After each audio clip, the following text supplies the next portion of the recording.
એ બોલો એટલે પછી દિનેશભાઈ. હા, મારી પત્ની છે સરપંચમાં, બરાબર. 5 વર્ષ આ પૂરા થવાયા.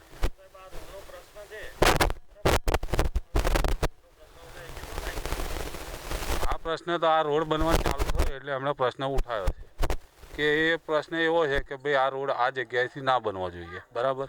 એમની રજૂઆત એવી છે કે પાણી ભરાય છે, આગળથી બનાવો પ્રશ્ન એવું.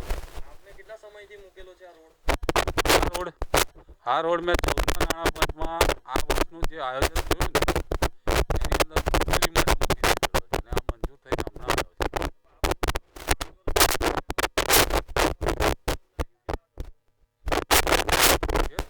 અમારા હાથમાં જેટલું આયોજન આવે અમારે આયોજન કરવાનું એ પ્રમાણે અમે આયોજન લખીને મૂક્યું. હા, હું તમને મારી વાત એમ કહેવા માગું છું કે જ્યારે અમારા હાથમાં આવે કે આયોજન આ કરવાનું છે, અમે તો ઠરાવ અગાઉના ગમે તેટલા કર્યા હોય પણ અમારા હાથનું આયોજન આ અત્યારે આવ્યું છે. એટલે મેં અહીં ટોટલ અહીંયા 5 લાખનો રસ્તો ભાઈ આ બાજુ કાળીદાસ આપણે રિક્ષા ચલાવે છે જે ભાઈ એના ઘરથી તે મેઇન રસ્તાનો જોડતો આખો રસ્તો લખેલો છે, એમાંથી ફક્ત 2 લાખ રૂપિયા મંજૂર થઈને આવ્યા છે, બરાબર.